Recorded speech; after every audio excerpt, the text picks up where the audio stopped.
শুরু কর। হুম। দেখ এখানে দেখ সোল গুডস 70,000 অফ ইট 40,000 টাকা in cash the rest is on account. এখন দেখ আমি তোর কি বললাম বিক্রি করতেছি যেখানে মধ্যে 70,000 টাকা কি হচ্ছে আমি হচ্ছে ক্যাশ দিলাম 70,000 টাকার মধ্যে 40,000 টাকা আমি ক্যাশে পাইছি মানে আমার ক্যাশ অ্যাকাউন্ট কি হচ্ছে ইনক্রিজ ক্যাশ হচ্ছে। হবে তো ক্যাশ অ্যাকাউন্ট ইনক্রিজ হওয়া মানে হচ্ছে তোর ডেবিট। হুম এখন দেখ তোর বাকি অ্যামাউন্ট কি বলবো অন অ্যাকাউন্টে মানে আমি যার কাছে দিছি সে হচ্ছে কি বকেয়া রেখে দিছে মানে কি বকেয়া রেখে দিয়ে আমার আমি কি ইন ফিউচার কিন্তু এটা আমি পাবো। ঠিক আছে তার মানে কি অ্যাকাউন্ট রিসিভেবল বলে এটাকে মানে হুম চল ইন ফিউচার যেটাকে পাওয়া যাবে বকেয়া টাকা যেটা পাওনা আছে সেটাকে বলে যায় অ্যাকাউন্ট রিসিভেবল বলে। এটাও কিন্তু এক প্রকার হচ্ছে আমার কিন্তু অ্যাসেট। অ্যাসেট আর এটাও কিন্তু আমার কিন্তু ইনডিরেক্টলি কিন্তু ইনক্রিজ হচ্ছে। ইনক্রিজ হচ্ছে তো ইনক্রিজ হলে সেটাও তো ডেবিটের আন্ডারে হবে মানে ডেবিট হবে। হ্যাঁ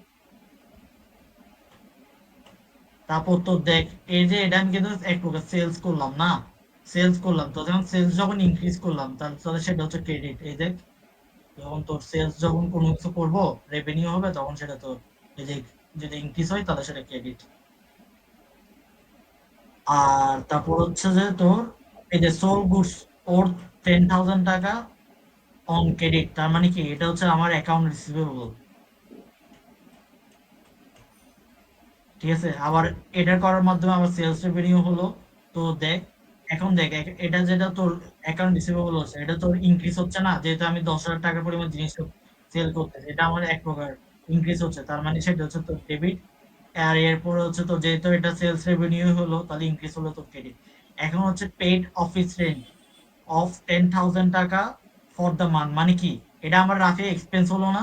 এক্সপেন্স হ্যাঁ এক্সপেন্স হলো তো এক্সপেন্স যদি তোর ইনক্রিজ হয় তাহলে সেটা কি সেটা হচ্ছে তোর ডেবিটের মধ্যে পড়ে। হুম আর দেখ এটা করতে গিয়ে আমার কি ক্যাশ অ্যাকাউন্ট কি হচ্ছে তোর ডিক্রিজ হয়েছে কমে যাচ্ছে না। এটা ক্রেডিট মানে হ্যাঁ ক্যাশ অ্যাকাউন্ট মানে ক্যাশ অ্যাসেট অ্যাকাউন্ট কমে যাওয়া মানে কি অ্যাসেট কমে যাওয়া। হুম তার মানে হচ্ছে সেটা ক্রেডিট। ক্রেডিট এখন হচ্ছে স্যালারি এক্রুটেড মানে হচ্ছে যে তোর কোনো কিছু আমি যদি মনে কর কোনো এমপ্লয়ের স্যালারি মনে কর একটা কোম্পানি চালাই এখন ওই কোম্পানির স্যালারি হচ্ছে আমি হচ্ছে যে এক মাসের মানে কর্মচারীদের স্যালারি এক মাসের জন্য আটকে রেখে দিছি সেটা হচ্ছে 10,000 টাকা।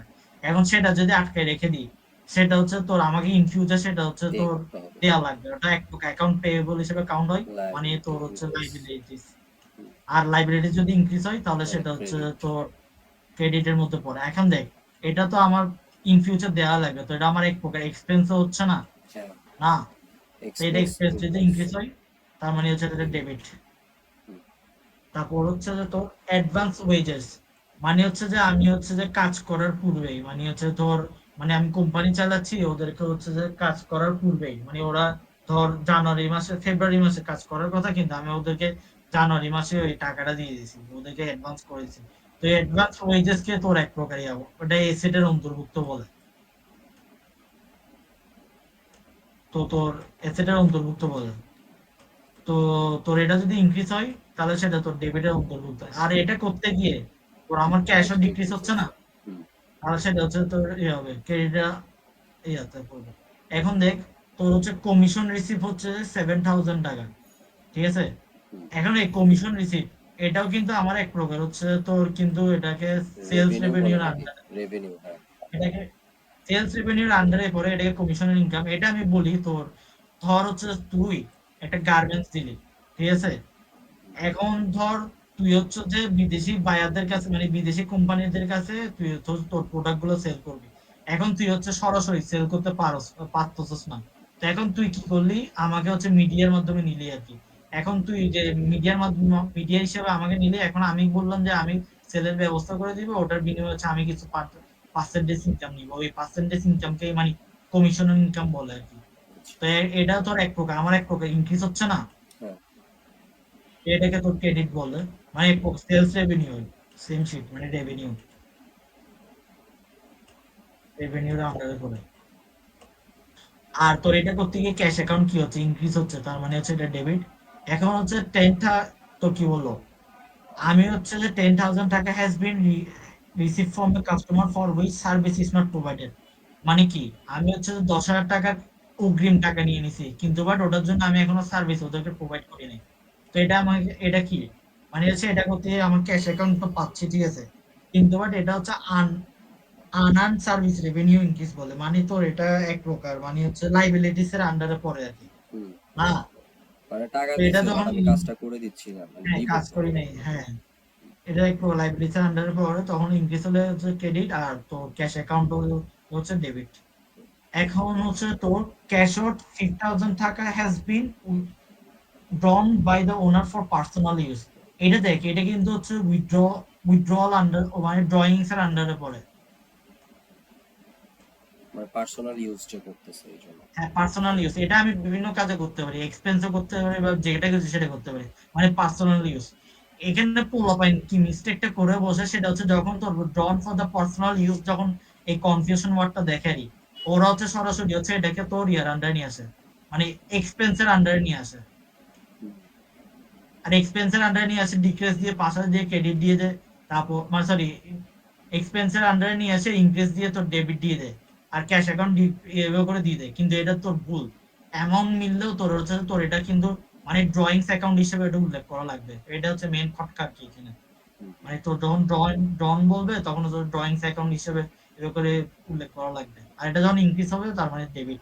এটা তুই শুরুতেই দেখবি, তোর এই যে ড্রয়িংস অ্যাকাউন্ট যদি তোর ইনক্রিজ হয় ডেবিট, আর ডিক্রিজ হলে হচ্ছে ক্রেডিট। হুম। এরপরে এটা এগুলো একটু নিজে ট্রাই করে নিস, এটা এটা নিয়ে আর কি করতেছি না। ওকে। এখন হচ্ছে এক্সাম্পল ওয়ান শুরু করতেছি আর কি। আচ্ছা। এখানের মধ্যে দেখ, তোর কি বললো, mister Hasan started business with on July 1 with 50,000 টাকা ইন ক্যাশ আর 20,000 টাকা ইন গুডস।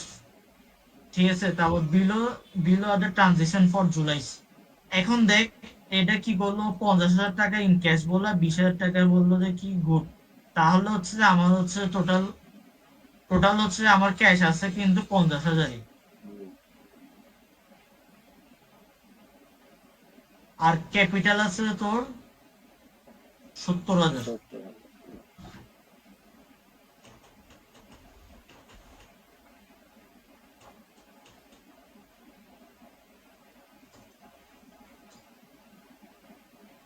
যে ক্যাপিটাল আছে তো 70,000, কারণ ক্যাপিটাল যদি ইনক্রিজ হয় সেটা তো জানি ক্রেডিট। হুম। আর পারচেস অ্যাকাউন্ট মানে হচ্ছে তোর এক্সপেন্স এক প্রকার, তাহলে ওটাও তোর ডেবিট। আর ক্যাশ অ্যাকাউন্ট তো এসএডি, ওটা ইয়া হলো। এরপর কি বললো, এখন দেখ, অনেকে কি করে জানো, এই কোয়েশ্চেনের এক্সাম্পল ওয়ানের ক্ষেত্রে অনেকে হচ্ছে ডিরেক্ট জুলাই 2 থেকে স্টার্ট করে দেয়, কিন্তু বাট আমাদের প্রথমে একটা জুলাই 2 এর আগে ট্রানজিশনের আগে একটা আর একটা মিনি একটা ট্রানজিশন দিয়েছে, এটা অনেকে খেয়াল করে না। এটা কি মাস্ট বি দেওয়া লাগবে জুলাই 1 এভাবে করে। এরপর দেখ জুলাই 2 তে কি করলো, যে open A bank account with 20,000 টাকা ক্যাশ। এখন দেখ এটা করতে গিয়ে আমার কি ক্যাশ ডিক্রিজ হচ্ছে না? হ্যাঁ, ডিক্রিজ হচ্ছে। আবার কিন্তু আবার এটা কি আমার ব্যাংক অ্যাকাউন্ট হিসেবে মানে কি জমা হচ্ছে, মানে এক প্রকার আমার সেম ইয়ে হলো এসেট হচ্ছে, মানে তো একটা ডেবিট আর একটা ক্রেডিট। এই আর দেখ জুলাই 7 তারিখ পারচেস ফার্নিচার, এ দেখ এটার মধ্যে তফাৎ হচ্ছে, এটা কিন্তু গুডস। ঠিক আছে, গুডস মানে কি, এটা হচ্ছে কি তোর মূলধন, হুম। মানে এটা কিন্তু তোর পারচেস অ্যাকাউন্ট, কিন্তু পারচেস ফার্নিচার, কিন্তু এটা কিন্তু আমার এক প্রকার অ্যাসেট। কেন বলতো, কারণ এটা তোর এখন হচ্ছে ইন কাজে ফিউচার আমি লাগাবো। হচ্ছে তোর ব্যবহার করতে পারবো, মানে হুম। বিভিন্ন কাজে লাগাতে পারবো, এটা দিয়ে চাইলে আমি পরবর্তী সেলও দিতে পারবো। হুম। কিন্তু গুডস তো কাঁচামাল, এটা আমাকে ইনস্ট্যান্ট ব্যবহার করে ফেলা লাগতেছে। এই তোর পারচেস ফার্নিচার ফর বিজনেস 20,000 টাকা, তো দেখ এটা ফার্নিচার অ্যাকাউন্ট তোর ডেবিট হচ্ছে, আবার ক্যাশ অ্যাকাউন্ট ডিক্রিজ হচ্ছে মানে ক্রেডিট। এরপর হচ্ছে জুলাই 9 তারিখ রিসিভ 10,000 টাকা from Rumi traders for previous sales. মানে কি, আমি হচ্ছে ওকে অগ্রিম, মানে অগ্রিম কিছু ইয়ে করে রাখছিলাম, মানে হচ্ছে ইয়ে দিয়ে রাখছিলাম, বাকি চালান দিয়ে ওকে জিনিসপাতি দিয়ে দিছিলাম, যেটার টাকা আমি হচ্ছে জুলাই দরিদ্র 9 তারিখ। হ্যাঁ বল। পারচেস ফার্নিচার এটা তো এক্সপেন্সই ধরা যায়। না না, এটা এসেট এসেট এটা। এক্সপেন্সে যদি তুই ইয়া করস বাড়লে কি হয় এক্সপেন্সে? এক্সপেন্সিভ হবে না, কারণ হচ্ছে তোর ফার্নিচার জিনিসটা হচ্ছে তুই ইন ফিউচার হচ্ছে ব্যবহার করতে পারবি, এটা তো মানে মানে এটা দিয়ে তুই মানে তুই চাইলে তুই যদি এটা তুই এক্সপেন্সও ধরস যে ওটা বাড়তেছে, যে পারচেস ফার্নিচার যদি তুই নিজে তো মনেও করস ওইখানে এটা বাড়লেই তো মেবি তুই পারবি না, ওইটা তো তুই আর ইয়া বুঝস হয়। নাই। তুই ট্রানজিশন মিললেও তোর মানে অ্যাকাউন্ট ধরাটা ভুল হবে, কারণ তোর হচ্ছে ফার্নিচার জিনিসটা হচ্ছে তোর অ্যাসেট, কারণ এটা তোর ইন ফিউচার হচ্ছে যে ইন ফিউচার মানে কাজে লাগাবে, মানে এসেট জিনিসটা কি, মানে যেটা হচ্ছে আমার ইন ফিউচার এটা আমার কাজে লাগে। যেমন ল্যান্ড, প্রপার্টি এগুলো আমার এক প্রকার যেরকম কাজে লাগে। মেশিনারি জিনিস যেরকম আমি হিসেবে ধরি, এসেট হিসেবে ধরি, এরকম ফার্নিচারও তোর এসেট হিসেবে এসেট হিসেবে ধরা হয়। কাইন্ড অফ কি যে তোর নিজের অফিস, সে অফিসের জন্য তুই ফার্নিচার বুঝছি। কিনতেছিস এরকম। তারপর হচ্ছে তোর রিসিভ 10,000 টাকা from Rumi traders for previous sales. মানে কি আমি হচ্ছে প্রিভিয়াস জিনিসপাতি সেল দিয়ে দিছি, যেটা হচ্ছে যে তোর টাকাটা এতক্ষণে পাইলাম। তো এটার মাধ্যমে আমার ক্যাশ অ্যাকাউন্ট হচ্ছে তোর ইনক্রিজ হচ্ছে। আর তোর এই যে এটা করতে গিয়ে আমার হচ্ছে আগে একটা অ্যাকাউন্ট রিসিভেবল ছিল না, মানে ধর চালান দিলাম, যে অ্যাকাউন্ট রিসিভেবল একটা দিতাম না, হুম মানে তোর যেটার জন্য টাকা পাই নাই রাফি, হুম অ্যাকাউন্ট রিসিভেবল ছিল কিন্তু, বাট এই যে এখন আমি ক্যাশ অ্যাকাউন্ট পাইলাম, ওটার মাধ্যমে কিন্তু আমার অ্যাকাউন্ট রিসিভেবল যেটা ছিল ওটা কিন্তু আমার চলে যাচ্ছে না। হুম মানে আমি পাইতাম, অ্যাকাউন্ট সেটা রিসিভেবল, এখন পেয়ে গেছি, সেই জন্য ডিক্রিজ হয়ে গেছে। হ্যাঁ, অ্যাকাউন্ট রিসিভেবলটা চলে যাচ্ছে, তার মানে আমার এটা ডিক্রিজ হচ্ছে। হুম আর যখন অ্যাকাউন্ট রিসিভেবল ডিক্রিজ হচ্ছে সেটা তোর ক্রেডিটের আন্ডারে ক্রেডিটের পড়ে। আন্ডারে পড়তেছে। এরপর হচ্ছে জুলাই 10 তারিখ, purchase goods 10% discount for 25,000 from Anjum traders. এই ফ্রম, অন ক্রেডিট, অন ইয়ার থাকলে সেগুলো সবগুলো হচ্ছে তোর অ্যাকাউন্ট পেয়েবল, মানে হুম লাইবিলিটিস এর আন্ডারে পড়বে। ঠিক আছে, এটা দিয়ে দিল এই।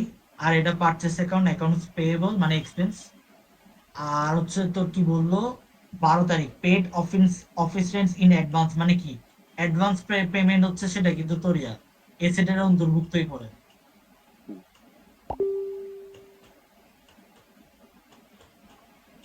তারপর হচ্ছে তোর কি বলবো, এটা এটা করতে গিয়ে তোর হচ্ছে আমার এক্সপেন্স হচ্ছে তোর কত, এসেট হচ্ছে তোর 4,000 টাকা, এদিকে আবার তোর কি ক্যাশ অ্যাকাউন্টও ডিক্রিজ খাচ্ছে। ওটা কইটা, ওটা খারাই ফেললাম না। কয় তারিখের ট্রানজেকশন ছিল? 12 তারিখের।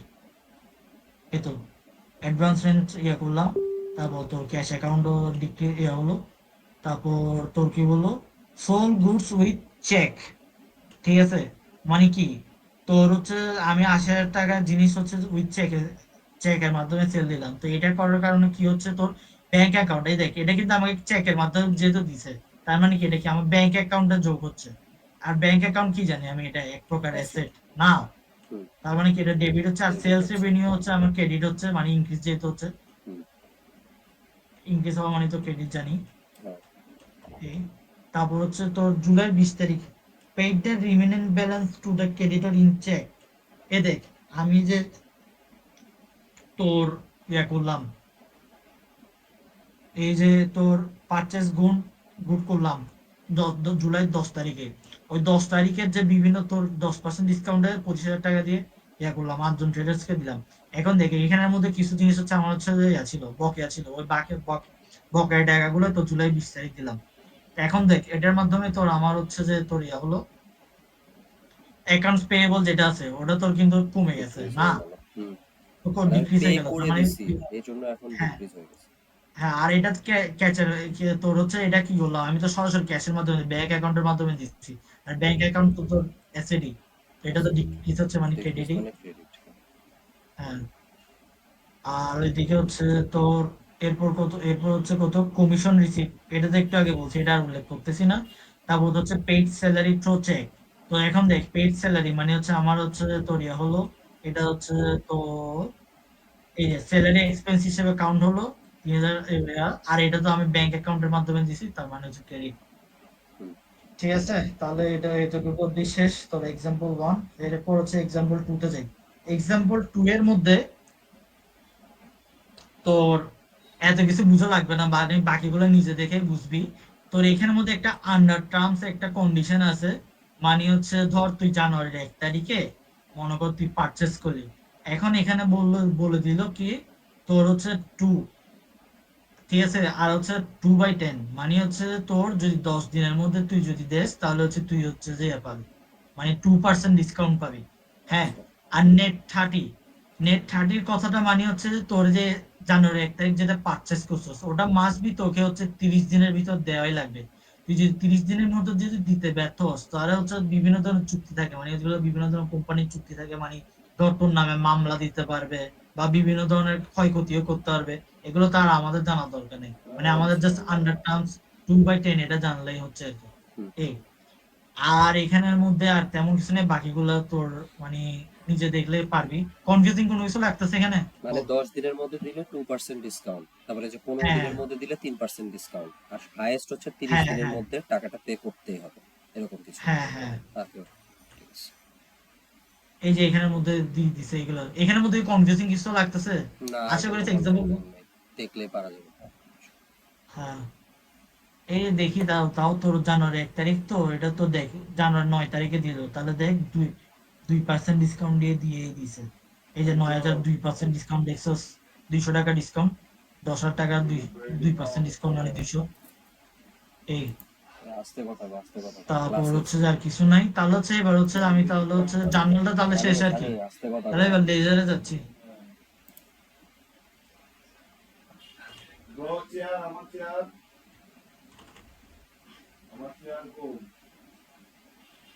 এই লেজার কি দেখা যায়? হ্যাঁ, দেখা যাচ্ছে, দেখা যাচ্ছে। তোর লেজার হচ্ছে তেমন এক্সট্রা কিছুই নেই, মানে তোর জার্নাল আর লেজার মিলে, জার্নালের মধ্যে হচ্ছে আলাদা আলাদা এন্ট্রি করি, তো আর লেজার হচ্ছে পুরো একটা মানে একটা বিবরণী টানে আর কি, মানে তোর একটা মাসের বা একটা মাসের টোটালি আয় বিবরণীটা টানে। তোর এখানের মধ্যে হচ্ছে ধর দিল আলফা কোম্পানি একটা দিল ট্রানজিশন দিল জানুয়ারি, তো জানুয়ারি মাসে ট্রানজিশন দিল।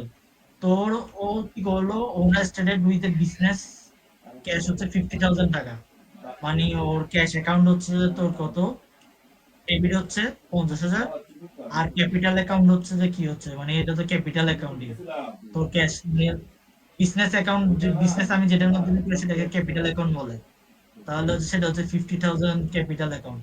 এরপর জানুয়ারিতে দিনে কি করছে, বট গুডস ফর ক্যাশ 4,000 টাকা, মানে এটার মাধ্যমে আমার কি হচ্ছে, ক্যাশ অ্যাকাউন্ট কিন্তু ডিক্রিজ হচ্ছে। আর কি হচ্ছে তোর হচ্ছে যে পারচেস অ্যাকাউন্ট, মানে এক্সপেন্স ইনক্রিজ হচ্ছে। এই পারচেস অ্যাকাউন্ট হচ্ছে ইনক্রিজ হচ্ছে মানে ডেবিট, আর ক্যাশ অ্যাকাউন্ট ডিক্রিজ হচ্ছে মানে ক্রেডিট। এরপর দেখ কি বললো, পারচেস মেশিনারি।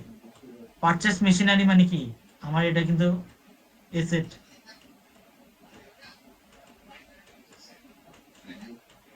তো এসেট হচ্ছে তোর কি হলো, এটা ইনক্রিজ হচ্ছে। এখন দেখ এটা কিন্তু আমি তো সরাসরি টাকা দিয়ে নি নাই, সেটা তো অন ক্রেডিটে নিছি, মানে অ্যাকাউন্টস পেয়েবল, আর ওটাও কি হচ্ছে, ইনক্রিজ হচ্ছে। কিরে ভাই, এরপর হচ্ছে সেল গুডস, তোর হচ্ছে আস্তে কথা বল। 8,000 টাকা দিলাম, মানে হচ্ছে যে সোল গুডস, তার মানে হচ্ছে রেভিনিউ হচ্ছে তোর রেভিনিউ হচ্ছে, আর এদিকে হচ্ছে তোর ক্যাশ অ্যাকাউন্ট পাচ্ছি। এই হুম। আর হচ্ছে তোর ডিপ্রিসিয়েশন অফ মেশিনারি, মানে হচ্ছে তোর এটা হচ্ছে সম্পত্তির ব্যবহারজনিত ইয়া বলে, মানে খরচ বলে। এটা ঠিক জানা নেই, মানে এটা মুখস্থ রাখ এক প্রকার। মানে হচ্ছে ডিপ্রিসিয়েশন, এটা হচ্ছে এক্সপেন্স হিসেবে কাউন্ট হয়, এটা হচ্ছে ওর যদি ইয়া হয় তাহলে আচ্ছা। হচ্ছে ডেবিট। আর একুমুলেটেড মানে হচ্ছে যে এটা তোর মানে এটা ব্যবহার করার কারণে মানে এটা কি কমে যাওয়া নাকি কি জানি বলে, তো ওটা তোর হচ্ছে যে ইয়ে হচ্ছে ইনক্রিজ হলে সেটা হচ্ছে ইয়া বলে ক্রেডিট। এই আর তোর হচ্ছে পেইড ইন্স্যুরেন্স প্রিমিয়াম, মানে কি আমি হচ্ছে যে তোর ইন্স্যুরেন্স, এটা কিন্তু আমার এক প্রকারের এক্সপেন্স, এটা কিন্তু অনেকে হচ্ছে এটা হিসেবে ধরে ফেলে, এসেট হিসেবে ধরে ফেলে, কিন্তু এটা কিন্তু আমার ইন্স্যুরেন্স কিন্তু হচ্ছে আমার কিন্তু ইয়ে হচ্ছে তোর এটা কিন্তু এক্সপেন্স। হ্যাঁ, হুম।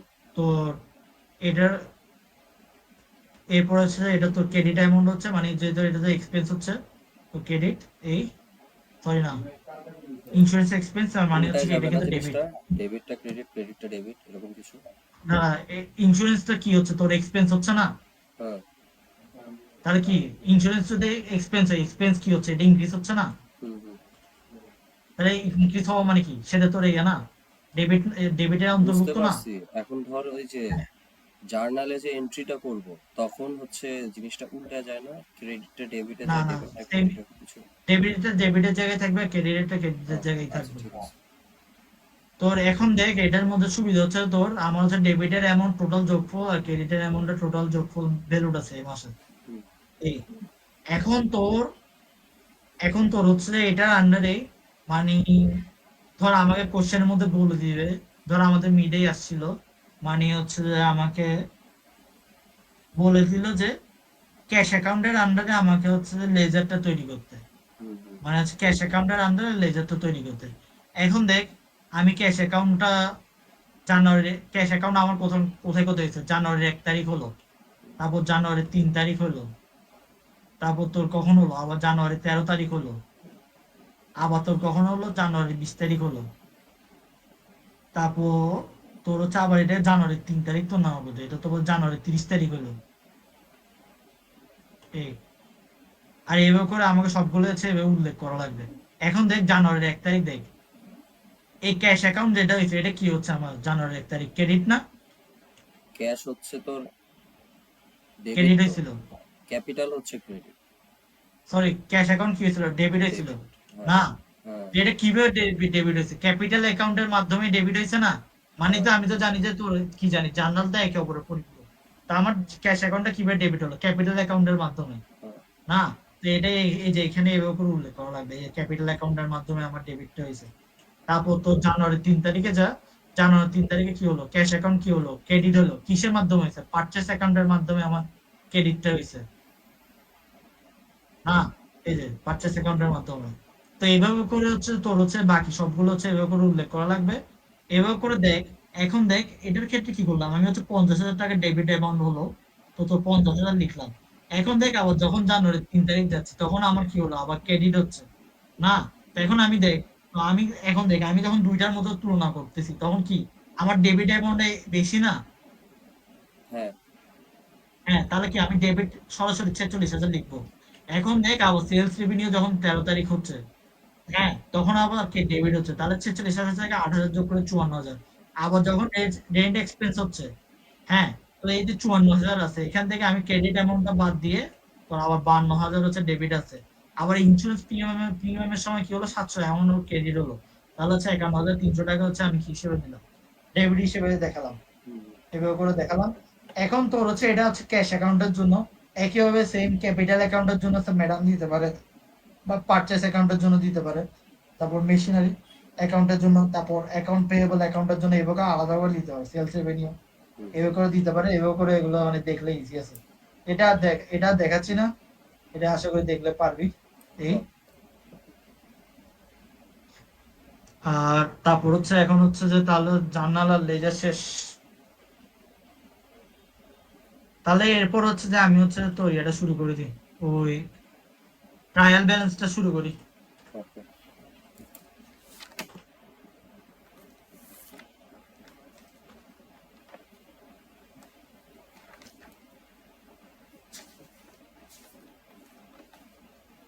এই ট্রায়াল ব্যালেন্সটা মেইনলি হচ্ছে তোর মানে হচ্ছে আমরা হচ্ছে মানে একুরেসি মানে লেজার অ্যাকাউন্টে যাতে একুরেসি আসে সেটার জন্য করে আর কি, যাতে এররটা না আসে। এখন দেখ আমরা এতক্ষণ অব্দি মানে হচ্ছে যে তোর ট্রায়াল লেজার বা জার্নালের ক্ষেত্রে কি করছিলাম, মানে হচ্ছে আমি যখন কোনো কিছু করি একটা ইভেন্ট ঘটানো মানে একটা ইভেন্ট অকার হয় আর কি, মানে ধর যেখানে কিছু অকার হলো, মনে কর ইকুইপমেন্ট করলাম, ইকুইপমেন্ট কিনলাম বা ক্যাশ অ্যাকাউন্ট কিনলাম বা বিভিন্ন ধরনের ব্যাংক অ্যাকাউন্ট করলাম, এটার সময় তোর যে কি হয় আমার তো দুইটা কাজ একসাথে হয়, একটা হচ্ছে তোর ক্যাশ অ্যাকাউন্টের কাজ তো হয়, আবার হচ্ছে তোর ডেবিট হয় ক্রেডিট হয়, দুইটাই একসাথে হয় না? হ্যাঁ ডেবিটও হয় ক্রেডিটও হয়, এবং ওই ক্ষেত্রে দেখা যায় কি তোর হচ্ছে যে একটার ক্ষেত্রে ইনক্রিজ ঘটে আরেকটার ক্ষেত্রে ডিক্রিজ ঘটে, এরকমও হয় না? হুম এরকমও তো ঘটনা ঘটে না? হুম কিন্তু বাট এখন আমরা যখন তোর এই যে এই তোর ট্রায়াল ব্যালেন্স নিয়ে কাজ করব, এটার ক্ষেত্রে হচ্ছে আমরা শুধুই হচ্ছে যে আমরা যে এটা হচ্ছে ইনক্রিজ, মানে যেটা হচ্ছে আমরা ইনক্রিজ সেটা তোর আইদার ডেবিট হোক অর ক্রেডিট, আমরা অলওয়েজ হচ্ছে ইনক্রিজ নিয়ে কাজ করব, মানে তোর যেটা নেগেটিভ আছে ওটা টোটালি হচ্ছে বাদ, ওটার হিসাবে আসবেই না, জাস্ট যেটা ইনক্রিজ হচ্ছে সেটা নিয়ে কাজ করব।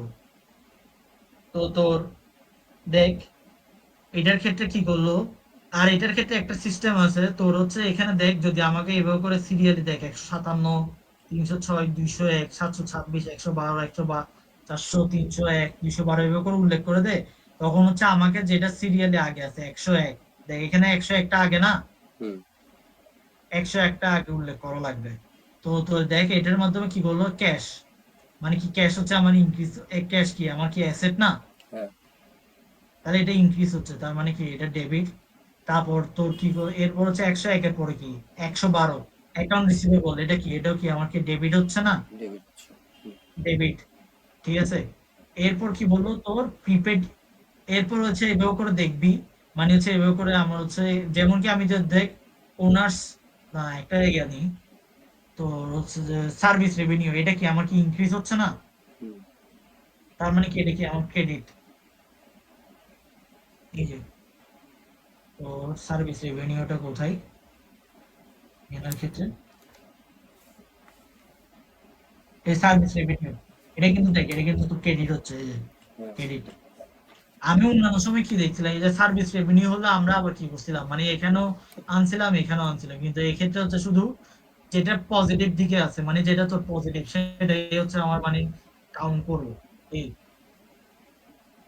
আর তারপর তোর হচ্ছে যে মানে এরপর হচ্ছে এভাবে করে এভাবে করে এগুলোই আছে এখানে হচ্ছে জাস্ট নোটস পেয়েবল যেটা আছে আর কি, এটা জাস্ট নতুন, এটাকে অ্যাকাউন্ট, এটাকে তোর হচ্ছে লাইবিলিটিস এর আন্ডারে পড়ে আর কি, হুম। হুম। এটাকে লাইবিলিটিস এর আন্ডারে ফেলানো হয়। এটাও ইনক্রিজ হলো হচ্ছে মানে ক্রেডিট, এই নোটস পেয়েবল দেখ এটাও ক্রেডিট। এভাবে করে দেখবি, এভাবে করে যখন মিলাই দেখবি তখন দেখবি তোর তোর হচ্ছে ডেবিট আর ক্রেডিটের অ্যামাউন্ট মিলে গেছে এই। তারপর এভাবে করে এটাও দিছে। ট্রায়াল এখন ব্যালেন্স দেখ এটা, বাড়ানো আশা করি এটা। হ্যাঁ এখন দেখ এটার ক্ষেত্রে হচ্ছে কিছু হচ্ছে তোর ইয়ে আছে, মানে হচ্ছে তোর লিমিটেশনস আছে, মানে হচ্ছে তোর ট্রানজিশন যদি তোর জার্নালাইজ না হয়, মানে যদি কোনো কারণে জার্নালাইজ মানে এন্ট্রি করা না হয়, তারপর হচ্ছে ইনকারেক্ট অ্যামাউন্ট যদি ইয়া করা হয় পোস্ট করা হয়, তারপর হচ্ছে কোনো কারণে জার্নাল এন্ট্রি দুইবার ইয়া করে দিলাম, মানে হচ্ছে পোস্টে দুইবার দুইবার এন্ট্রি করে ফেললাম, তারপর incorrect account are using journaling or posting, মানে হচ্ছে তোর আমি মনে কর তোর অ্যাকাউন্টে এন্ট্রি করার জায়গায় আমার অ্যাকাউন্টে এন্ট্রি করে ফেললাম, তারপর অফসেটিং এরর আর মিডিং রেকর্ডিং বা বিভিন্ন ধরনের ট্রানজিশনের সময় ভুল হতে পারে। এরর ইন ট্রায়াল ব্যালেন্স মানে কি কি ধরনের এরর থাকতে পারে আর কি। এখন দেখ এটা হচ্ছে এখান থেকে এত ইয়া বুঝার দরকার নেই, আমি বাংলাতেই বুঝাই দিই। আমার নোট ওপেন করি,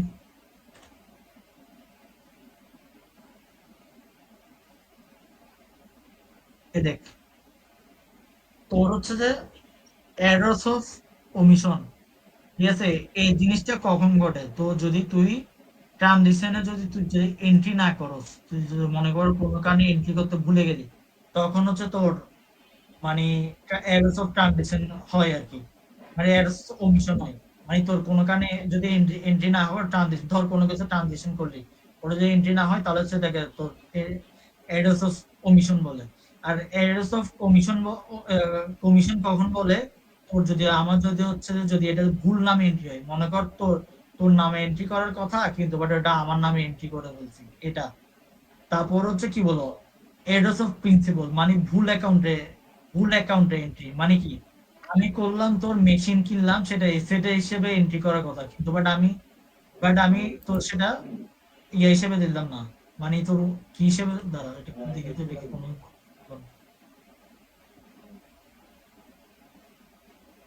হ্যাঁ এই যে ওয়াসি যেটা বললো আর কি, ঠিক আছে। এরর্স অফ প্রিন্সিপল, দেখ ওয়াসি, হ্যালো ওয়াসি কি আছে? হ্যাঁ বল আছে। হ্যাঁ তুই যেটা একটু আগে বললি মানে এটা কিন্তু তোরটা কিন্তু একটু আগে মানে যেটা ফার্নিচার নিয়ে তুই বললি আর কি, মানে এটা আমি চাইলে এক্সপেন্স হিসেবে দিতে পারতাম। এটা কিন্তু আমার এক প্রকার এরর্স অফ প্রিন্সিপল। আমার হচ্ছে কিন্তু ওটা আমি কি করলাম, মানে ফার্নিচার যেটা কিনলাম ওটা কিন্তু আমার কিন্তু এসএডি ছিল, কিন্তু বাট তুই যেটা বলি তো ওটা হচ্ছে আমাকে এক্সপেন্স হিসেবে এসএডি এন্ট্রি দিতে, তাহলে এটা আমার কি ভুল হিসেবে এন্ট্রি হলো। তারপর হলো যে কি তোর এরর্স অফ কম্পেনসেটিং, মানে কি এটা হচ্ছে তোর আমি যদি ডেবিট আর ক্রেডিট দুই জায়গায় ভুল এন্ট্রি করি, এতে তোর হচ্ছে আমি কি হলো, মানে হচ্ছে দেখা যাচ্ছে আমি দুই জায়গায় ভুল এন্ট্রির কারণে আমার হচ্ছে মিলে গেল, কিন্তু বাট এটা তো আমার এক প্রকার এররই।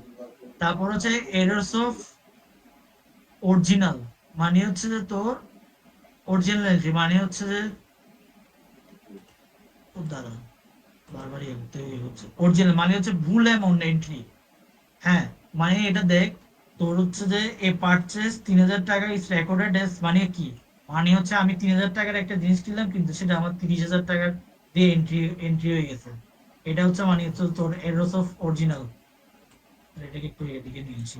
এরপর হচ্ছে কি কমপ্লিট রিভার্সেবল, এটা আর প্রকার যেমন কি আছে rent payment of 2000 is credit to the rent account instead of debiting ইট।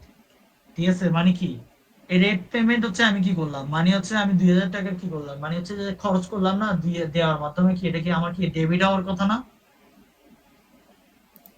হ্যাঁ হ্যালো, হ্যাঁ আমরা কি একটা পেমেন্ট করলাম, রেন্ট পেমেন্ট করলাম, মানে কি তাহলে এটা কি আমার এক্সপেন্স হলো না? এটার মাধ্যমে এক্সপেন্সেস। আমার কিন্তু আসলে ডেবিট হওয়ার, হ্যাঁ ডেবিট হওয়ার কথা, কিন্তু আমি কি করলাম এটাকে আমি ক্রেডিট হিসেবে দিয়ে দিলাম। ঠিক আছে, আর আমি আরেকটা কি করলাম, ক্যাশ অ্যাকাউন্ট কি করলাম, ডেবিটেড করার জায়গায় আমি ক্রেডিট দিলাম। তো এটা হচ্ছে কমপ্লিট রিভার্সেবল, মানে হচ্ছে উল্টা প্রক্রিয়া আর কি। এই তাহলে হচ্ছে আমার হচ্ছে তাহলে 3টা টপিক শেষ হয়ে গেছে। তো শেষ, ট্রায়াল ব্যালেন্স শেষ, তারপর হচ্ছে যে লেজার শেষ, জার্নাল শেষ। এরপর হচ্ছে যে কি ধরবো, এরপর হচ্ছে তোর আহ, এরপরে টপিকটা হচ্ছে রেশিও অ্যানালিসিস।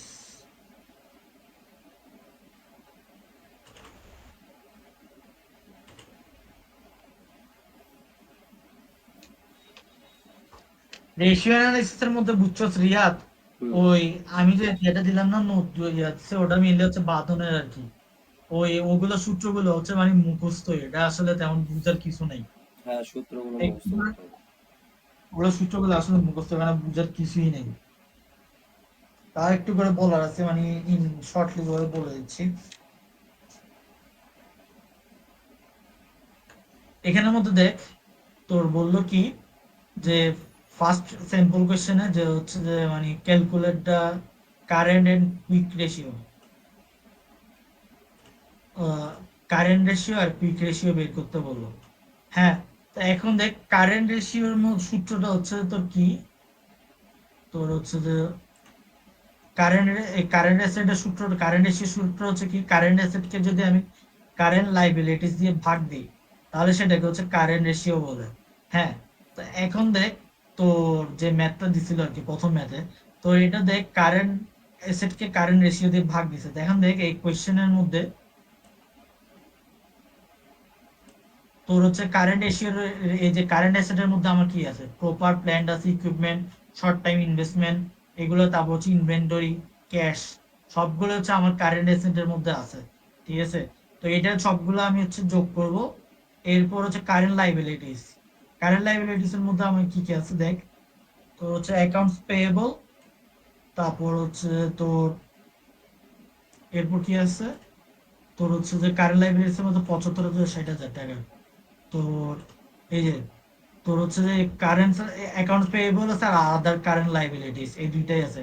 নন কারেন্ট লাইবিলিটিস এখানের মধ্যে ইয়া হবে না, তো দুইটা যোগ করে দিব, এরপর হচ্ছে ভাগ করে দিলাম, তাহলে এটা কারেন্ট অ্যাসেট হিসেবে ইয়া হলো, কারেন্ট রেশিও হিসেবে বের হলো।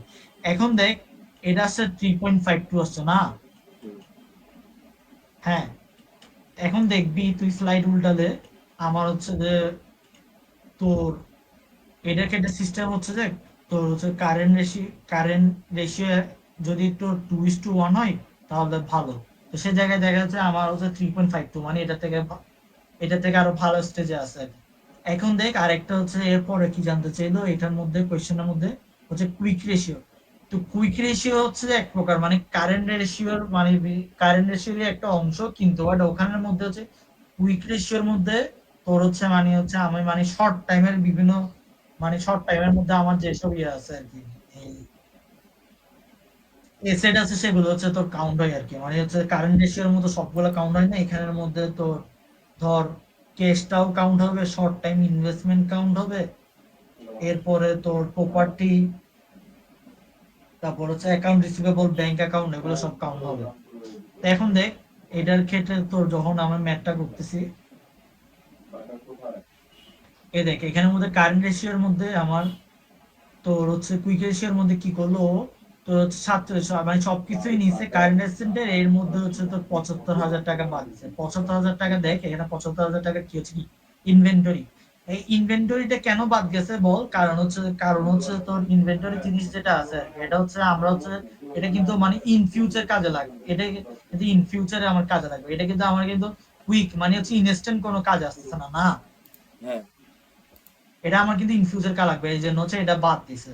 এবার করে তোর হচ্ছে যে কুইক রেশিওটা বের করছে। এরপর হচ্ছে যে তোর এটা 2024 এর জন্য একইভাবে বের করলো। এরপর হচ্ছে প্রফিট মার্জিন। তোর বারবার এগুলো ইয়ে তো ওপেন হয়ে যেতে কি প্রফিট মার্জিন রেশিও আর একটা হচ্ছে রিটার্ন অন ইকুইটি। দেখ এখন হচ্ছে প্রফিট মার্জিন রেশিও হচ্ছে জিনিসটা কি, তোর হচ্ছে যে প্রফিট মার্জিন রেশিও সূত্রটা যদি দেখতে যাই সেটা হচ্ছে কি, দেখ এই যে নেট ইনকামকে যদি আমি হচ্ছে যে তোর নেট সেলস দিয়ে যে পার্সেন্টেজ করি, তাহলে হচ্ছে আমি প্রফিট মার্জিন রেশিওটা পাবো। এখন দেখ এখানের মধ্যে এটা বলতো এটা কত, নেট এটা কত, নেট ইনকামটা কত বলতো? আমি তো নেট সেল দেখতেছি, নেট ইনকাম হচ্ছে তোর 2,74,000। হ্যাঁ 2,74,000। এরপর নেট সেলস কত দেখ, 8,30,000 টাকা। হ্যাঁ, না, হ্যাঁ, এই দুইটা যদি ইয়া করি তাহলে হচ্ছে তোর হচ্ছে পার্সেন্টেজে নিয়ে গেলে তোর হচ্ছে আমি ইয়া পাবো, তোর প্রফিট অন রেশিও পাবো। এখন হচ্ছে তোর রিটার্ন, এরপর কি জানতে চাইলো, return on equity. Return on ইকুইটির সূত্রটা কি, তোর হচ্ছে যে এই যে নেট ইনকামকে যদি ওনার্স ইকুইটি দিয়ে ভাগ করি, এরপর এটাকে 100% নিয়ে গেলে তাহলে হচ্ছে তোর রিটার্ন অন ইকুইটি পাবো। এখন দেখ আমার হচ্ছে যে তোর কি জানতে চাইলো, মানে হচ্ছে রিটার্ন অন ইকুইটি। তো হচ্ছে যে ওই এটা রিটার্ন অন ইকুইটির মধ্যে কি আছে, আমার হচ্ছে যে ওই নেট ইনকাম, তো নেট ইনকাম তো আমি তো জানি 2,74,000 টাকা। এখন দেখ ওনার সিকিউরিটি, ওনার সিকিউরিটি হিসেবে আমার কোনগুলো কাউন্ট হবে, এ দেখ আমি যে বিভিন্ন ধরনের তো শেয়ার কিনি, এটাও কি আমার এক প্রকার না ওনার সিকিউরিটি না? হুম, হ্যাঁ, তারপর রিটেন আর্নিংস এটা হচ্ছে যে এক প্রকার ওনার সিকিউরিটি হিসেবে কাউন্ট হয়। এটা দুইটা যোগ করে দিব আর নেট ইনকামকে এটা দিয়ে ভাগ করে দিব আর পার্সেন্টেজ নিয়ে গেলে হচ্ছে আমার চলে আসবে। যদি আমি বুঝি ভুল কিছু না করে থেকে এভাবে করে করছে ও আশা করি। তো বুঝলি? এই যে দেখছো শেয়ার ক্যাপিটাল তারপর রিটার্ন আর্নিং এটাকে এরপর হচ্ছে এভাবে করে নিয়ে গেলে এভাবে 2024 টাও বের করছে। এরপর হচ্ছে তোর 3 নম্বরে কি জানতে চাইলো, এসেট টার্নওভার রেশিও। মানে কি আমার হচ্ছে যে এসেট টার্নওভার রেশিও যে ফর্মুলাটা আছে আর কি, মানে যদি যাই আবার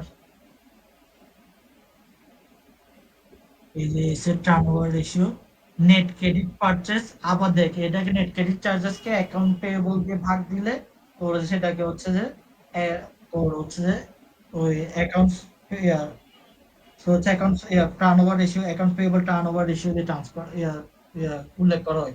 এখন দেখ এটা অনেক সময় নেট ক্রেডিট পারচেজ না হিসেবে উল্লেখ না করেও কস্ট অফ গুডস সোলস দিয়ে হিসেবে উল্লেখ করতে পারে। তো তখন হচ্ছে আমাকে এটা মনে রাখতে হবে। এই তো তোর এভাবে করে আমাকে হচ্ছে অ্যাসেট টার্নওভার রেশিওটা তোর বের করা লাগবে। সরি আমি ভুল বলছি, অ্যাসেট টার্নওভার রেশিও হচ্ছে net sales by total asset, বুঝছস হুম। রিয়াদ? সূত্র, এটা এভাবে করে বোঝার হচ্ছে কিছু নেই, মুখস্থ করতে হবে এগুলো, সূত্র। এগুলো আসলে মুখস্থই। এই হুম, বুঝার আছে বলতে শুধু বোধহয় এটা একটা জিনিস তোর এখানের মধ্যে আছে, ওই ইয়েতে 2 নম্বরে একটা জিনিস বুঝার আছে। তো ইয়েতে প্রবলেমটা হয় যে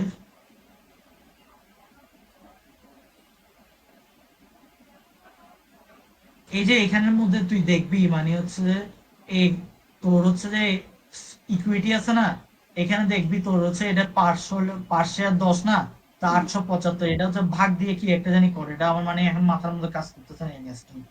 মানে একটু করে উল্টালে দেখবি এটা মানে হচ্ছে পাবি এরকম ভাগ দিয়ে করা লাগে। এটা পাইতেছি ইনস্ট্যান্ট পাইতেছি না কিন্তু কে জানে, সিরিয়ালে পড়ছিলাম তো ওই সময়। এর মধ্যে আছে তো, তাই না? হ্যাঁ এটা এর মধ্যে আছে, মানে হচ্ছে তাহলে দেখবে এই তো পাই গেছি। এই যে ইপিএস এ, ইপিএস এর মধ্যে দেখবি মানে হচ্ছে ইপিএস কি, নেট ইনকাম ডিভাইডেড বাই হচ্ছে যে তোর শেয়ারস। হ্যাঁ, হুম, তো তোর এই শেয়ার যেটা আছে আর কি, এই যে আমি তো দেখ শেয়ার তো আমি তো সরাসরি পাচ্ছি না। এই দেখ আমার টোটাল শেয়ার অ্যামাউন্ট হচ্ছে যে কত, 875। এখন তো আমার পার শেয়ার হচ্ছে $10 করে বলতেছে। তা আমি হচ্ছে তাহলে শেয়ার কতটা, তাহলে $10 কেটে যে ভাগ দিলে 7.5, হুম। 7.5টা এটা হচ্ছে বসাই দিছে। এই এটা হচ্ছে আর কি এই, আর তোর এই তারপর তাহলে হচ্ছে তোর এটা রেশিও অ্যানালাইসিসটা শেষ হয়ে গেল। হুম। তিনটা টপিক শেষ। এরপর হচ্ছে যে আমি এতে যাবো, কনসেপ্টে যাবো।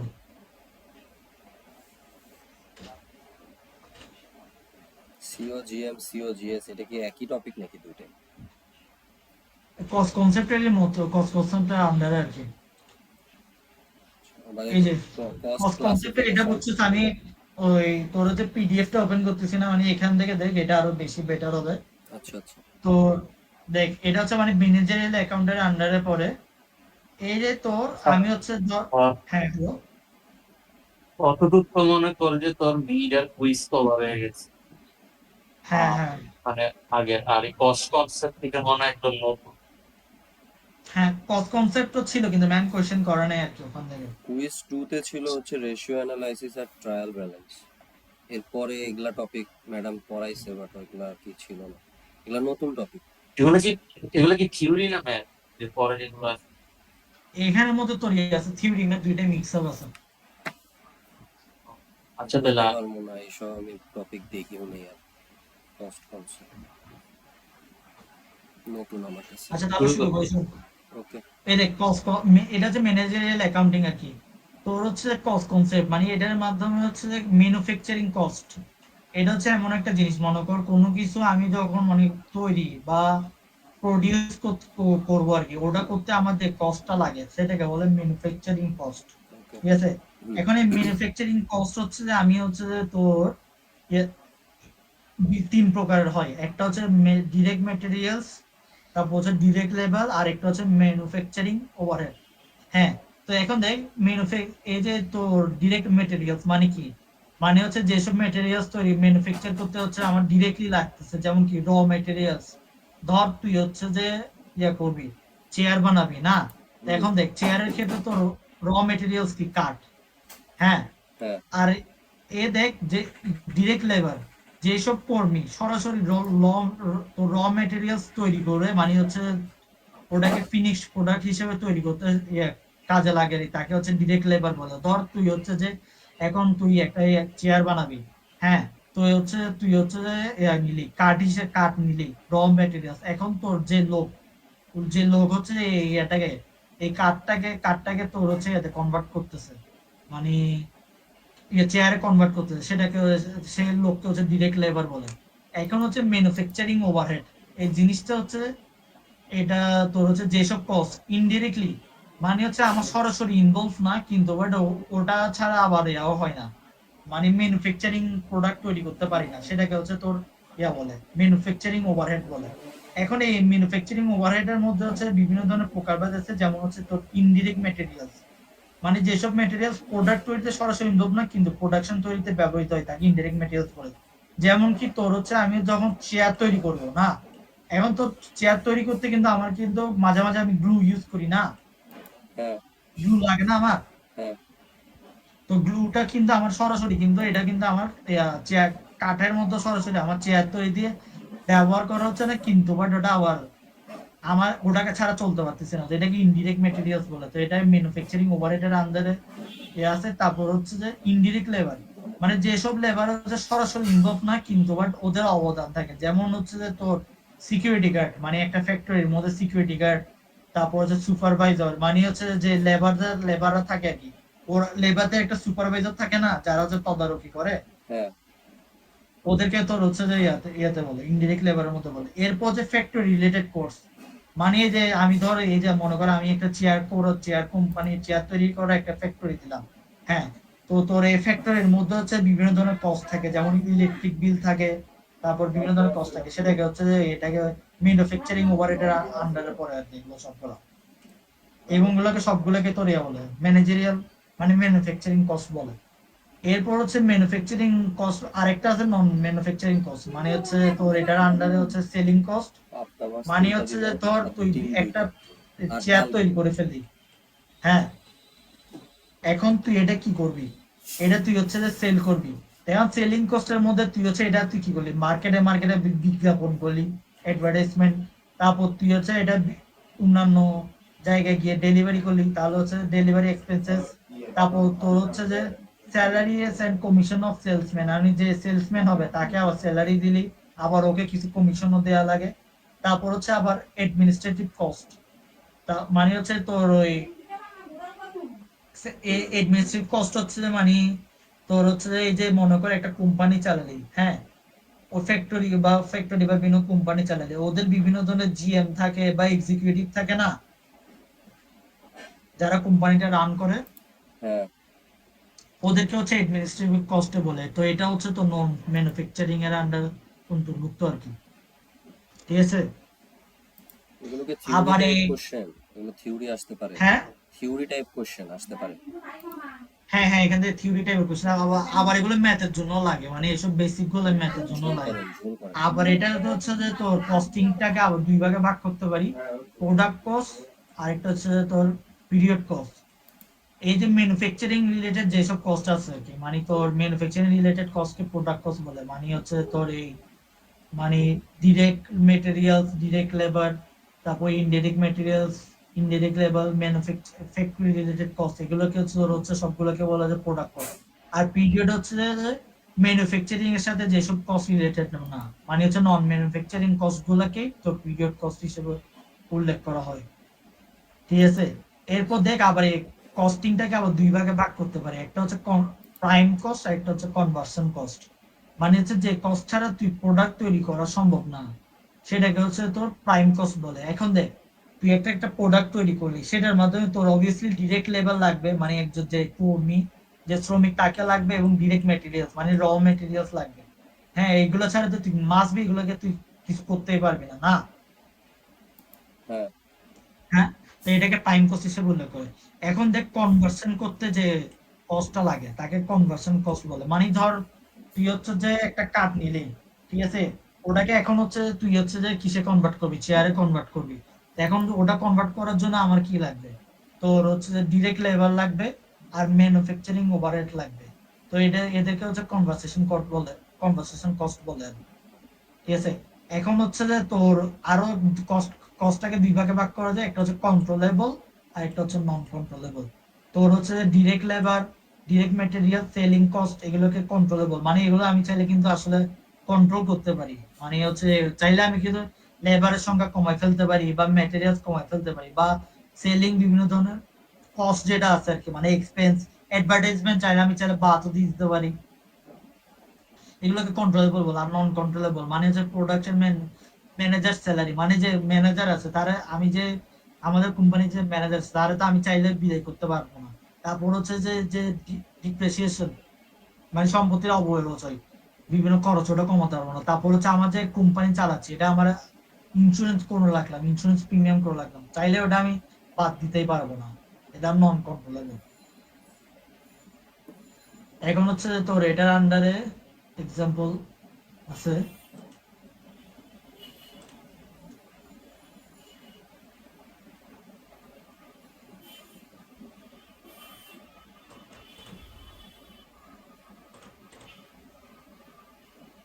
এটা তো বোধহয় সত্যি।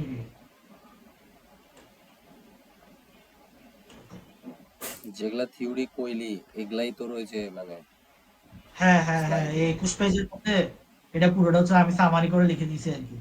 আচ্ছা, তাহলে স্লাইডে না দেখলেও হইতেছে নাকি? স্লাইড দেখবি যে মানে হচ্ছে প্র্যাকটিস করবি আর কি, মানে তো তোর যদি এখন যে কোয়েশ্চেনের মধ্যে উল্লেখ করে দেয় এটা কোন ধরনের কথা, হুট করে না দেখলে নাও তো পারতে পারছ, এটা মানে আমি সামারি আকারে লিখে দিয়েছি আর কি, আচ্ছা, যাতে বুঝতে পারোস। ওকে। তোর হচ্ছে যে এই যে এটা হচ্ছে যে মানে হচ্ছে এটার এটা আছে,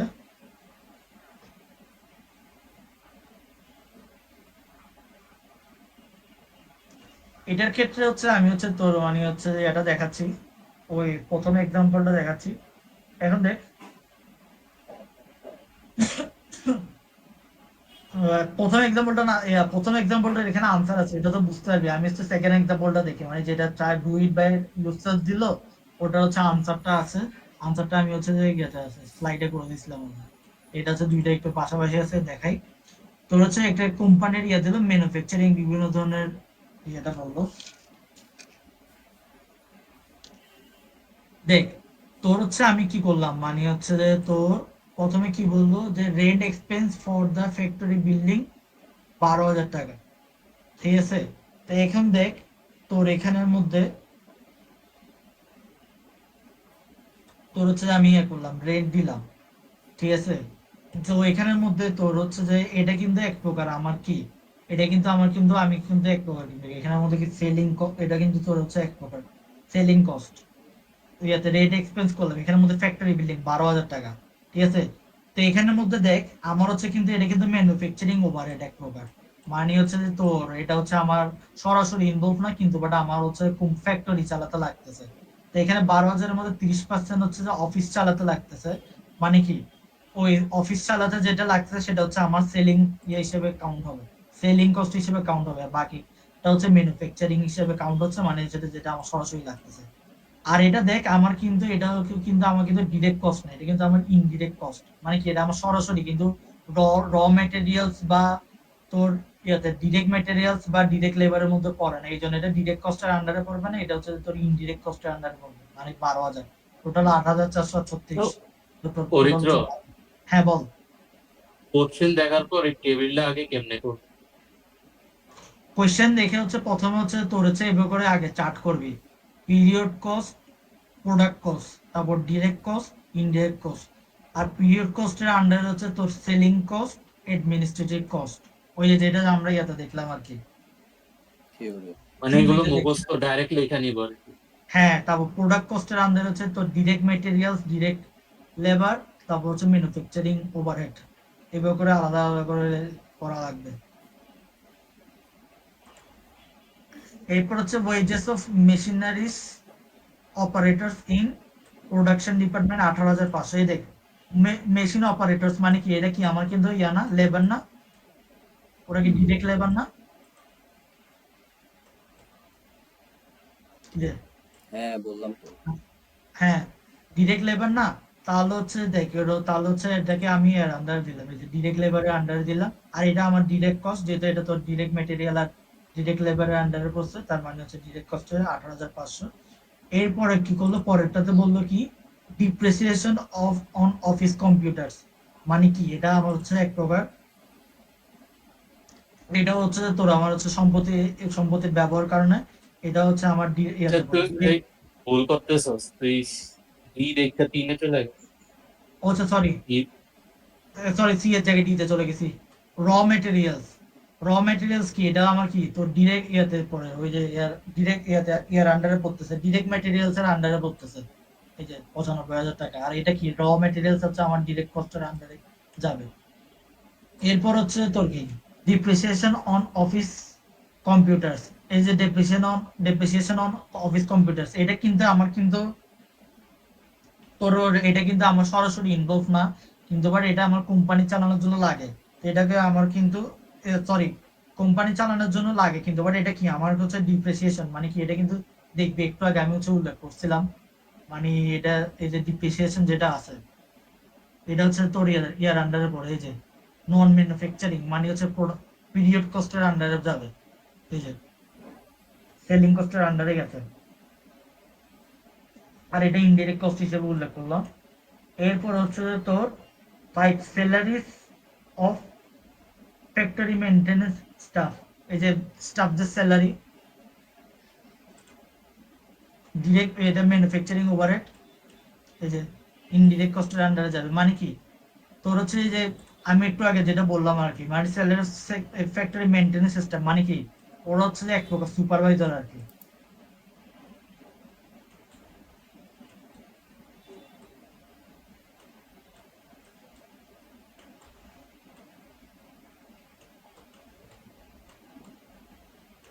সুপারভাইজার, ওরা হচ্ছে তোর এক প্রকার সুপারভাইজার, যারা কিনা হচ্ছে যে তোর মানে সরাসরি ইনভলভ না, কিন্তু বাট হচ্ছে যে আমার মানে ওদেরকে ছাড়া আবার ওদেরকে ছাড়া আবার ইয়া করা যায় না। মানে হচ্ছে ওইটা ম্যানুফ্যাকচারিং ওভারহেডের আন্ডারে পড়বে, ওই থিওরিতে তো একটু আগে বলছিলাম, এই যে পড়লো। এরপরে হচ্ছে যে তোর অ্যাডভার্টাইজিং মানে হচ্ছে যে একটু যেটা হচ্ছে তোর ইয়াতে পড়বে, প্রোডাক্ট ইয়াতে ইয়ার আন্ডারে, পিরিয়ড কস্টের আন্ডারে পড়বে, এই দিয়ে দিল সেলিং কস্ট। এরপর হচ্ছে তোর কি freight cost to deliver products to retailers, রিটেলারদের কাছে তো এটা দেওয়ার জন্য যে ফ্রাইট কস্ট যেটা গেল, এই যে এটাও তোর ইয়ার আন্ডারে যাবে, সেলিং কস্টের আন্ডারে। সেলিং কস্টের মধ্যে তো তোর জানোস ওই বিভিন্ন ধরনের ইয়াটা আছে, ওই অ্যাডভার্টাইজমেন্ট থেকে শুরু করে বিভিন্ন ধরনের, শুধু অ্যাডমিনিস্ট্রেটিভ কস্ট ছাড়া যেগুলো হচ্ছে লাগে। তারপর ডিরেক্ট লেবার কস্ট বা অ্যাসেম্বলিং ডিভাইস, এটা হচ্ছে আবার ইয়ার আন্ডারে পড়বে, প্রোডাক্ট কস্টের আন্ডারে, এবং ওরা ডিরেক্ট লেবার 22,500 এভাবে করে উল্লেখ করে দিলাম। আবার ফ্যাক্টরি সাপ্লাইজ ইন ম্যানুফ্যাকচারিং 5,700, এটা উল্লেখ করে দিলাম এটা। এরপর হচ্ছে যে তোর insurance premium for the factory buildings, এটাও তোর হচ্ছে যে এটা তো আমার এক প্রকার ইয়াতে আছে, সেলিং কস্টের আন্ডারে ইন্স্যুরেন্সটা।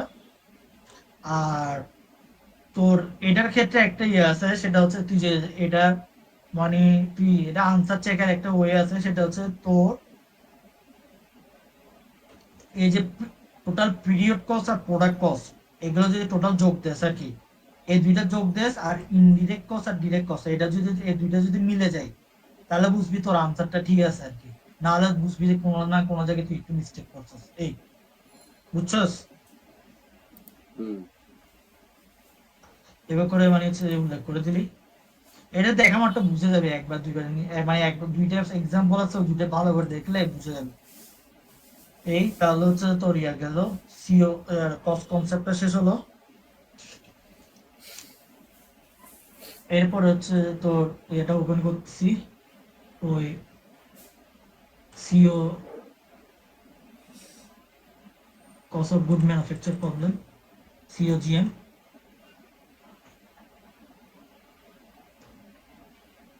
আর সিওজিএসটা পাশাপাশি সলিউশন পাশাপাশি এগুলো। যেকোনো থিওরি বোঝা লাগবে না।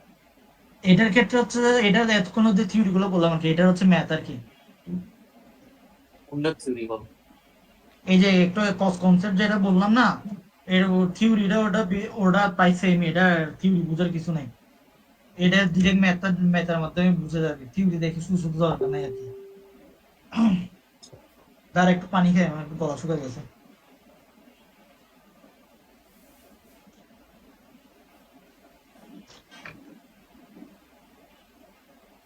রাফি, এটা হচ্ছে যে ওই লাস্ট পেজটা আনসারের লাস্ট ইয়েটা একটু ইয়ে কর আর কি, মানে তুই তোরও বুঝতে সুবিধা হবে, এটা একটু বুঝার আছে। কি করব? আমি যে পিডিএফটা দিছি না তোরে হোয়াটসঅ্যাপে, হুম হুম। ওটার বোধহয় লাস্ট পেজ এটা ওপেন কর, ওই 24 নাম্বার পেজ থেকে ওপেন কর, 24 নাম্বার পেজে চলে যা। ঠিক আছে।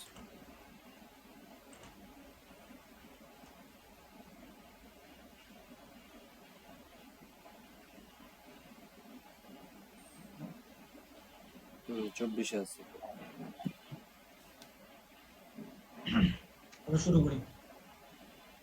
তোর এটা হচ্ছে যে মানে হচ্ছে তোর একটা কোম্পানি দিল, যার কিনা হচ্ছে পুরো বছরের হচ্ছে যে এটা দিল, বিভিন্ন ধরনের এক্সপেন্স আর কস্ট নিয়ে বিভিন্ন ধরনের দিল।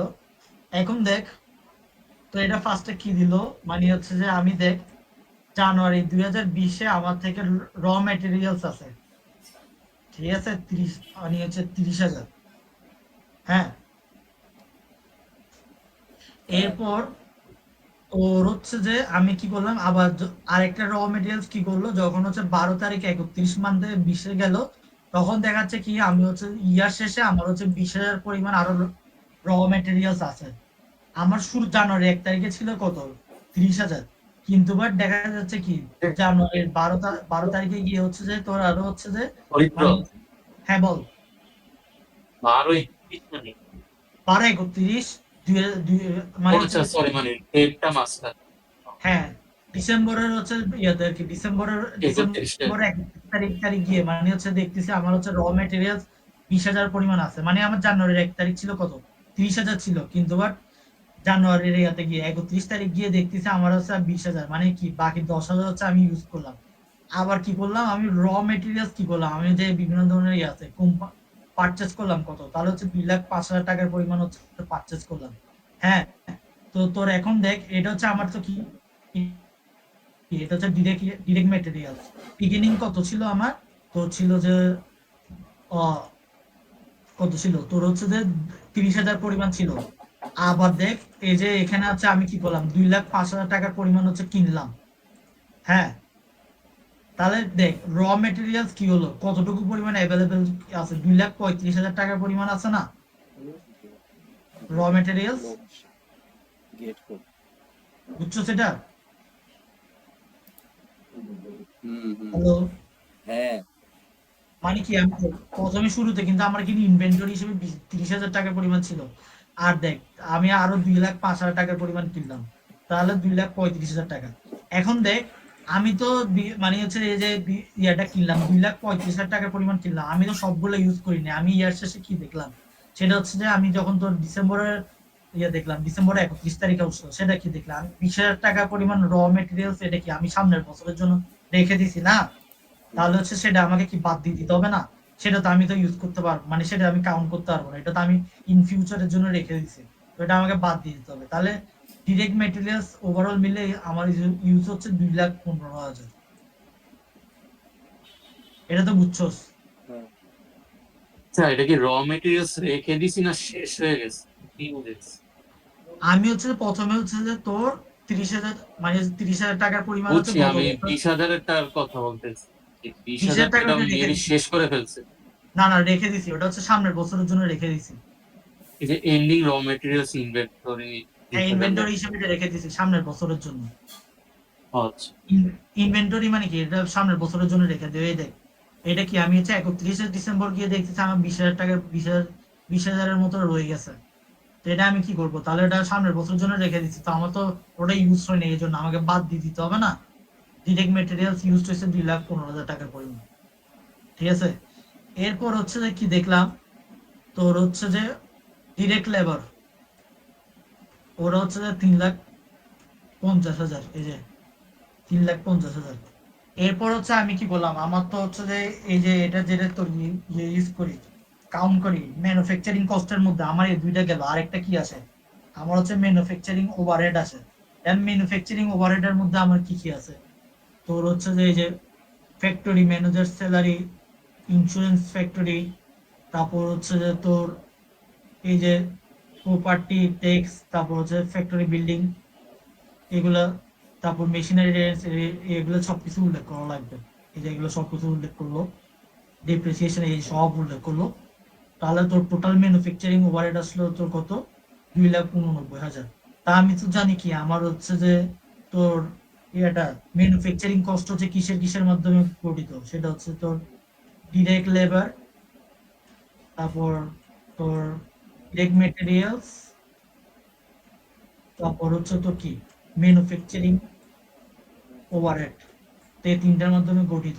তো টোটাল ম্যানুফ্যাকচারিং কস্টটা এটা টোটাল হিসাব করে দেখতেছে তো 8,54,000 আসলো। ঠিক আছে, এখন দেখ তোর এখানের মধ্যে দেখ,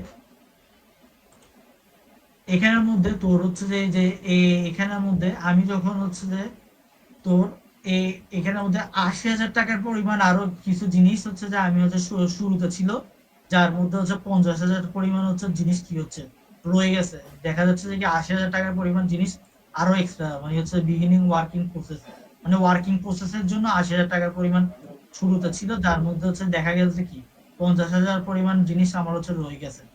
তো আমি ওটা বাদ দিয়ে দেবো, 80,000 থেকে 50,000 বাদ দিয়ে টোটাল হচ্ছে টোটাল খরচ 8,84,000, সেটা হচ্ছে যে বের হয়ে আসলো কস্ট অফ গুডস ম্যানুফ্যাকচার আর কি। মানে হচ্ছে যে আমার টোটালি জিনিস, মানে গুডস ম্যানুফ্যাকচার করতে আমার কি পরিমাণ জিনিস লাগতেছে সেটা। এরপর হচ্ছে কি বললো, তোর এটা আমি বের করলাম, ইনকাম স্টেটমেন্ট বের করতে বললো, মানে ওই কোম্পানির 2020-এর ইনকাম স্টেটমেন্টটা বের করতে বললো। এখন আমি দেখ তোর হচ্ছে যে এই যখন হচ্ছে এটা যখন ফর দ্য ইয়ার যখন জানুয়ারি 31 আসবো, তখন দেখ এখানের মধ্যে কি কি আসবে আমার, মানে সেলস রেভিনিউ আসবে, তারপর সেলস কমিশন এটাও আসবে, তারপর এই যে সেলস রেভিনিউ আসলো, তারপর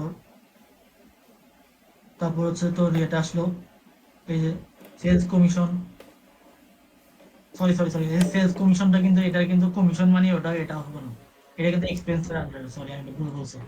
এই যে সেলস রেভিনিউ আসলো, তো এখন দেখ, তোর হচ্ছে এখান থেকে আমি যে সেলস রেভিনিউ করলাম আর কি, কত পরিমাণ, তোর হচ্ছে যে 15 লক্ষ পরিমাণ করলাম। তো এখান থেকে হচ্ছে আমি যে বিভিন্ন ধরনের আমার যে কস্ট অফ গুডস সোল্ড, মানে হচ্ছে যে আমার যে বিভিন্ন ধরনের কস্ট আসছে, ওগুলো সবগুলো আমাকে বাদ দেওয়া লাগবে না? হুম। তোর যে এখানের মধ্যে আমার প্রথমে হচ্ছে ইনভেন্টরিতে তোর হচ্ছে 1,10,000, 1,10,000 টাকা লাগছিল, ওটা অ্যাড করলাম বিগিনিং। তারপর হচ্ছে যে কস্ট অফ গুড ম্যানুফ্যাকচার যে 8,84,000 টাকা, এটাও দিলাম। ধরি যে ইনভেন্টরিতে 1,10,000 টাকা ছিল, পাই না কেন, এই যে। এরপর হচ্ছে যে কি, এরপর হচ্ছে যে তোর goods available for use, good available for sale, মানে 9,84,000 টাকা। এখন দেখাচ্ছি ইয়ার শেষে আমি আবার কি করলাম, 1,20,000 টাকার পরিমাণ হচ্ছে আমি কি করলাম, ওটা আবার রেখে দিছি, মানে পরবর্তী বছরের জন্য রেখে দিছি। তাহলে সেটা আবার বাদ দিয়ে দিতে হবে। তো বাদ দিয়ে দেখা যাচ্ছে কস্ট অফ গুডস সোল্ড হচ্ছে যে তোর কত, 8,74,000 টাকা।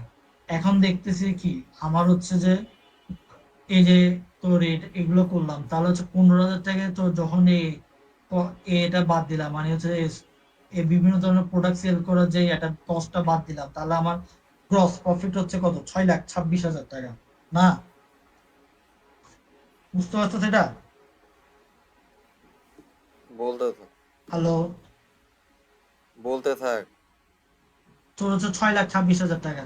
তো এখন এখানের মধ্যে হচ্ছে আমি তো গ্রোস প্রফিট পেলাম, এখন এখানের মধ্যে আবার শুধু তো এটা দিয়ে সীমাবদ্ধ না, আবার হচ্ছে আরো বিভিন্ন ধরনের এক্সপেন্স আছে, ডেলিভারি এক্সপেন্স আছে, তারপর তোর ফ্যাক্টরি বিভিন্ন ধরনের রেন্টেন্ট আছে, এগুলো সবগুলো এখানে উল্লেখ করলাম। Administrative expense, delivery expense, sales expense, ওই যে তোর কস্ট কনসেপ্টের মধ্যে আমরা যে প্রথমে দেখছিলাম, কই,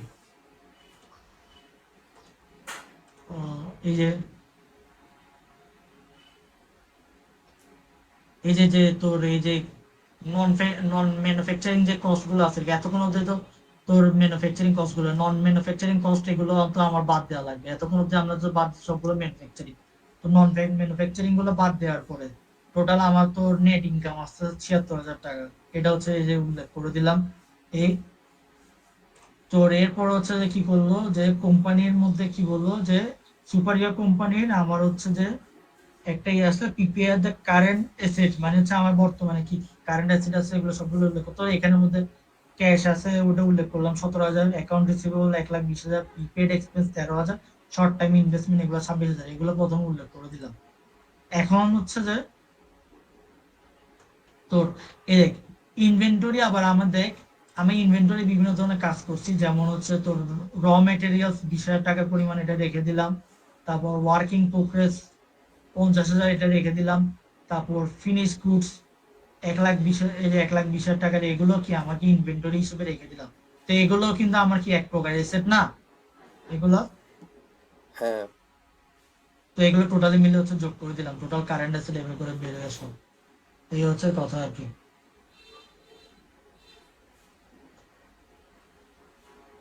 এই আর কি, তাহলে শেষ হয়েছে? শেষ। আরেকটা না আছে দেখলাম, হ্যাঁ, তারা সাইডে ঢুকতো,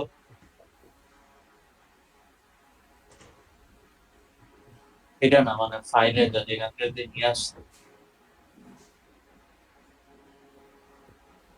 এটা না এটা না এটা না। যে এটা তো মনে হয় সিও জিএম এই যে ছিল, সিও জিএস টা। হ্যাঁ সিওজিএস, হ্যাঁ ওটা হচ্ছে এটা। সিওজিএস দ্বারা ওই যে সিওজিএম সিওজিএস, দুইটা মিলে একই একই, এটা হচ্ছে থিওরি। এই যে ওই কস অফ গুডস সোলস হচ্ছে সিওজিএস। এই যে কস অফ, এই যে একটু আগে আমরা কস অফ সিওজিএস ই তো বললাম, এই যে কস অফ গুডস সোল্ড। আচ্ছা আচ্ছা, বুঝতে পারছি। আচ্ছা সিওজিএম হচ্ছে এটা, তোর হচ্ছে সিওজিএম মানে হচ্ছে কস্ট অফ গুড ম্যানুফ্যাকচার। এই ইনকাম স্টেটমেন্ট বের করতে হলে কস্ট অফ গুডস সোলসটা বাদ দেওয়া লাগে আর কি। তাহলে শেষ, হ্যাঁ? দাঁড়া, তাও আমি একটু একটু চেক দিয়ে নিই।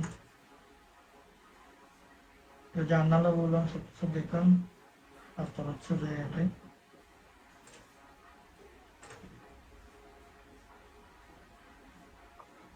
এটা দেখবো যে না ক্লাসরুম ক্লাসরুম মাথায় কাজ করতেছে না, বা একটা টানা হয়ে গেছে এই জন্য।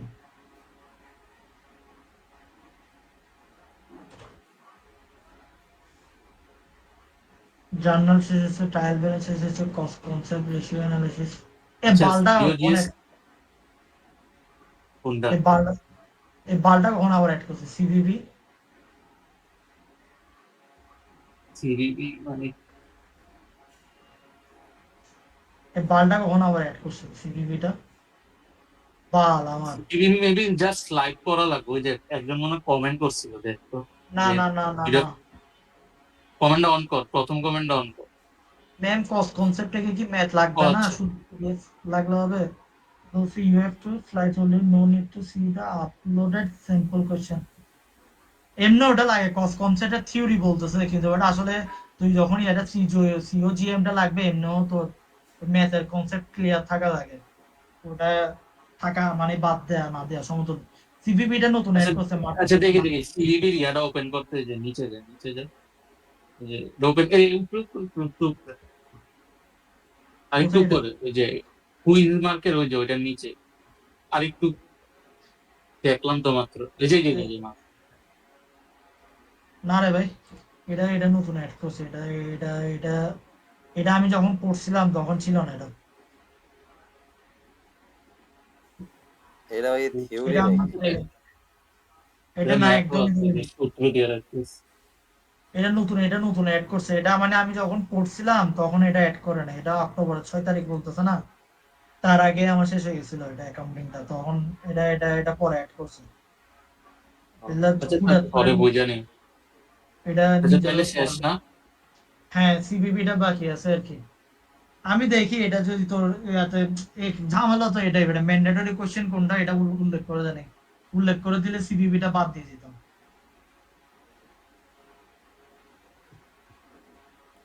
আচ্ছা আচ্ছা আর তাহলে প্যারা ঠিক নেই আছে, বাবা। ঠিক আছে তাহলে। এমনি রাফি সব বুঝছস তো না? আমি বুঝতে পারছি, 60-70% বুঝতে পারছি। আর এইগুলো পড়ছিলাম না তো, এগুলো দেখলে আশা করি পারবো। আচ্ছা তাহলে ঠিক আছে, তাহলে আমি তাহলে একটু ঘুমাতে যাই, তবে টাটা।